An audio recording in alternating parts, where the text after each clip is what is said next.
Welcome to Nasdaq Trade Talks. I'm Jill Malandrino, Global Markets Reporter at Nasdaq, with daily insight on the Nasdaq-100 Index, or the NDX, which is made up of 100 of the largest domestic and international non-financial innovative companies listed on the Nasdaq stock market.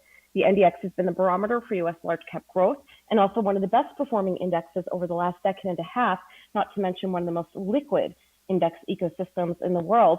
Joining me to round out the week, we have Mark Marex, Product Development Specialist with Nasdaq's Index Research Team. Mark, it's great to have you with us. Welcome back to Trade Talks. Thanks, Jill. Great to be back. Happy Friday to you.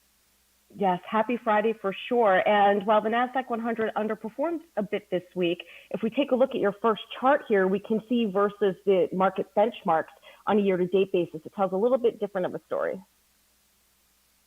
Yeah, who knew that having a loss for the week would be such a huge anomaly for the Nasdaq-100 this year, but that's what we've been kind of accustomed to expect.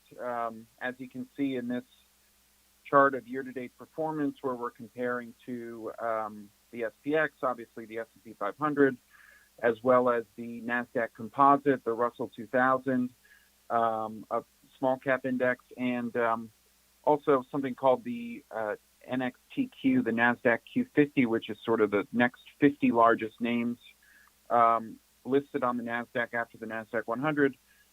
You can see it's been a pretty dominant performance all year long. You can see that, even earlier in the year, there was maybe about a 10% gap separating the Nasdaq-100 from the Russell 2000, which was the worst performer of the benchmarks at that point in time. That gap has widened to more than 30, almost 35% as of yesterday's market close. So, yeah, I mean, there's certainly some expectation from market commentators and analysts that given how long the Nasdaq-100 has been leading, maybe it is time to see some of the other benchmarks start to outperform in the short term and really test the hypothesis that this is a durable market recovery at all levels and not just something that continues to be led by tech. Yeah, that's a great point, Mark. And if we take a look at your next chart here, further looking at the strength here, the 200-day moving average also shows that.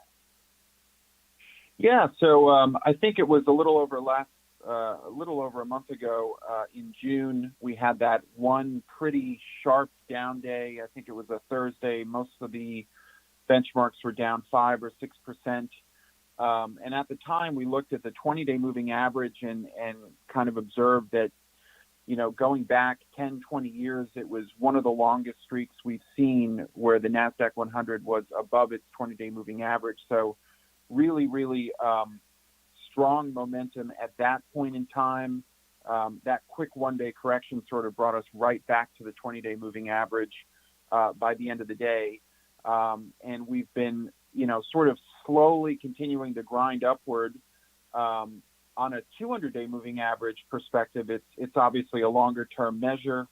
Tells you something, I think, a little bit different, which is that, at least from a percentage above the 200-day moving average basis, I mean, we're sitting at 20% above. And if you look at that red line going across horizontally, that's the 20% above level. You got to go back to, the really sharp, broad market recovery in 2009, late 2009, to see similar levels of the NDX price on a closing basis being, 20% above the 200-day moving average. So there's, a lot of room here, I think, for the index to even go into some sort of consolidation phase over the next couple of weeks. The momentum has sort of, I would say, definitely leveled off a little bit from where it was in June. But, obviously, we're still well above the longer-term trend here. So it would not be surprising to see, again, as we've seen this week, the Nasdaq-100 kind of cede the market leadership position to some of the other benchmarks. All right, Mark, and to wrap up here, if we look at your last chart, the Nasdaq-100 Fundamentals update, and if I understand it correctly, yes, there was leadership with the work from home, stay from home trade, but it looks as if this chart shows that fundamentals have been increasingly improving even before that. Yeah, so this is something we're looking at constantly within index research. This is at this point 14 and a half, almost 15 years worth of data going back to post early 2000s tech bubble. And you can see that orange line, that's the PE being charted. It was in the lower 30s for several years in the mid-aughts. And then sort of, post 2008, 2009, started to stabilize in the range of, call it 15 to 25, pretty reasonable grinding upward of the PE as you mentioned, a lot of these firms started to really cement themselves in terms of improving fundamentals, in terms of growing not just revenues, but also profits. But what we've seen this year, you can see that very sharp jump up in both, the NDX price, the purple, as well as the NDX PE, whereas the blue, the NDX sales per share, is kind of flattened out and even trending downward. Not a surprise given what's happened with the economy over the last 3 to 4 months. That's starting to give us some concern.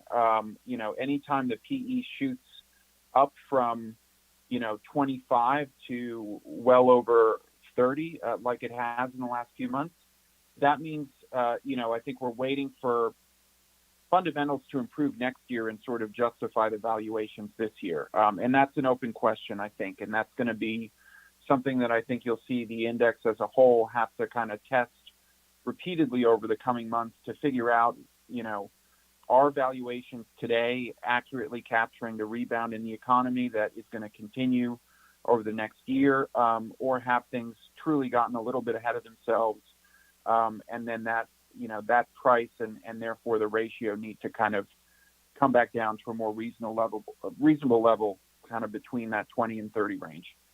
All right, Mark, thanks so much for joining us on Trade Talks. Thanks so much. Have a great weekend. Thank you. You too. And thanks for joining me. I'm Jill Malandrino, Global Markets Reporter at Nasdaq.